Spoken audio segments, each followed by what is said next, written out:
अस्सलाम वालेकुम। Minority declaration के इस शानदार प्रोग्राम की अध्यक्षता कर रहे हमारे प्रदेश अध्यक्ष और डायनेमिक लीडर रेवंत रेड्डी साहब, सलमान खुर्शीद साहब और स्टेज पर बैठे हुए तमाम जिम्मेदारान। हम आतिशे सोजा में भी हक बात कहेंगे, हम आतिशे सोजा में भी हक बात कहेंगे, कुंदन की तरह दहर में ताबिंदा रहेंगे। तारीख बताती है कि हर दौरे सितम में हम जिंदा थे, हम जिंदा हैं, हम जिंदा रहेंगे।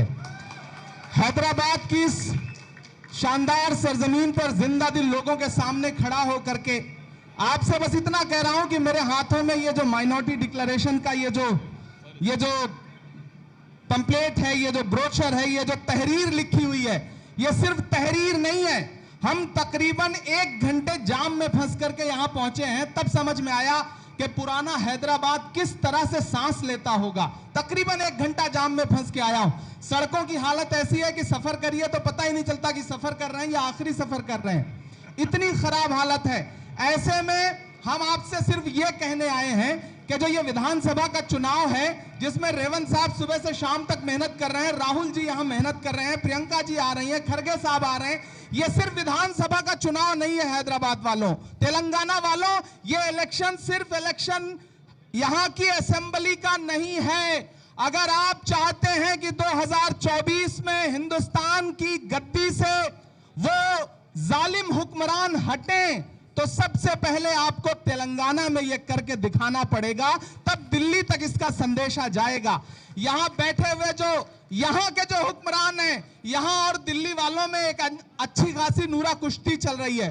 दोनों झूठ बोलने के मामले में बहुत आगे हैं। ये जो पहले टीआरएस अब बीआरएस, मैं इसको सिर्फ बीआरएस नहीं कहता, इसको बीआरएसएस कहता हूं। मतलब आरएसएस से भी एक कदम जो पार्टी है वो बीआरएस है। मैं आपसे ये कहने आया हूं कि दोस्तों, मैं ये नहीं गिनाऊंगा कि इसमें क्या लिखा है। आपके बीच में आके ये कहा जाता है कि कांग्रेस ने मुसलमानों को दिया क्या है, अकलियतों को दिया क्या है। मैं सिर्फ आपसे 2-3 बातें कह रहा हूं कि वो कांग्रेस पार्टी ही है जिसने डॉक्टर जाकिर हुसैन को इस देश का राष्ट्रपति बनाया। वो कांग्रेस पार्टी है जिसने फखरुद्दीन अली अहमद साहब को इस देश का राष्ट्रपति बनाया। वो कांग्रेस पार्टी है जिसने मौलाना अबुल कलाम आजाद साहब को इस देश का पहला शिक्षा मंत्री बनाया। वो कांग्रेस पार्टी है जिसने सैयदा अनवरा तैमूर को असम का मुख्यमंत्री बनाया। वो कांग्रेस पार्टी है जिसने अब्दुल रहमान अंतुले को महाराष्ट्र का मुख्यमंत्री बनाया। वो कांग्रेस पार्टी है जिसने बरकतुल्लाह साहब को राजस्थान का मुख्यमंत्री बनाया। वो कांग्रेस पार्टी है जिसने अब्दुल गफूर साहब को बिहार का मुख्यमंत्री बनाया। वो कांग्रेस पार्टी है जिसने सलमान खुर्शीद साहब जैसा हीरा उठाया और इन्हें सेंट्रल मिनिस्टर बना करके बड़ी जिम्मेदारियां सौंपी, विदेश मंत्री बनाया। वो कांग्रेस पार्टी ही है जो हर दौर में एक ऐसे वक्त में जब लोग आपकी परछाई से बच रहे थे, तब नफरतों को मिटाने के लिए 4000 किलोमीटर पैदल चला। कौन? राहुल गांधी। अपने पैर के छालों की परवाह किए बगैर आपके लिए चलता रहा। वो कन्याकुमारी से कश्मीर तक, तेलंगाना में भी उन्होंने अच्छा खासा वक्त गुजारा। मैं आपसे यह कहने आया हूं कि यह इलेक्शन बहुत अहम इलेक्शन है। हैदराबाद वालों, आपके यहां से जो आवाज उठती है उसका संदेशा दूर तक जाता है। मैं लगातार यहां के नेताओं के भाषण सुनता रहा हूं, लगातार रेवंत भाई को टारगेट करने की कोशिश की जा रही है, लगातार कांग्रेस को टारगेट करने की कोशिश की जा रही है। कुछ लोग तकरीरों में कहते थे कि कांग्रेस अब म्यूजियम में रहेगी। मैं तो उनसे कहना चाहता हूं कि जो ये सपना देखते थे कि कांग्रेस मुक्त भारत और कांग्रेस म्यूजियम में रहेगी, उन्हें मैं बता दे रहा हूं कि आने वाले दिनों में तेलंगाना में कांग्रेस हुकूमत बनाने जा रही है।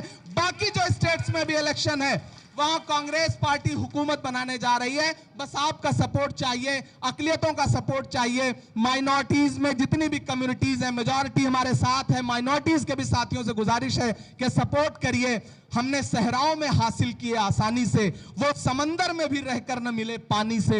ये सियासत के दिए सबके हवाले न करो, मुल्क जल जाता है एक शख्स की नादानी से। मुल्क का जो हाल है, जो नफरतों का माहौल है, अगर उसे खत्म करना चाहते हैं तो तेलंगाना से लेकर के, राजस्थान से लेकर के, मध्य प्रदेश से लेकर के, छत्तीसगढ़ से लेकर के मिजोरम तक असेंबली में आने वाले दिनों में कांग्रेस की हुकूमत बनेगी। तो हमारा आपसे वादा है कि 2024 में दिल्ली में कांग्रेस की हुकूमत बनने से कोई रोक नहीं पाएगा। हैदराबाद वालों, आपके कांधे पे जिम्मेदारी बहुत बड़ी है। बहुत शुक्रिया आप सारे लोगों का।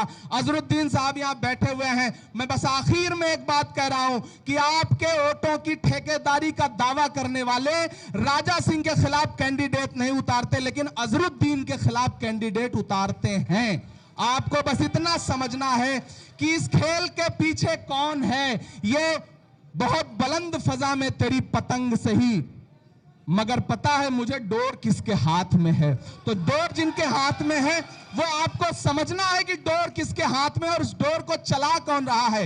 ये जो कार है इसकी स्टीयरिंग अपने हाथ में होने का दावा करने वाले लोग उस कार को ले जाकर के किसकी चौखट पर रोकते हैं ये हम सारे लोग जानते हैं। इस बार एकजुट होइए, तेलंगाना बदलने जा रहा है। रेवंत अन्ना की मीटिंगों में जो सैलाब उमड़ के आ रहा है, राहुल गांधी को सुनने के लिए जो सैलाब उमड़ के आ रहा है, वो बता रहा है कि कांग्रेस की सुनामी को न तो केसीआर रोक पाएंगे, न एमआईएम रोक पाएगी, न भाजपा रोक पाएगी। ये हमारा आपसे दावा है।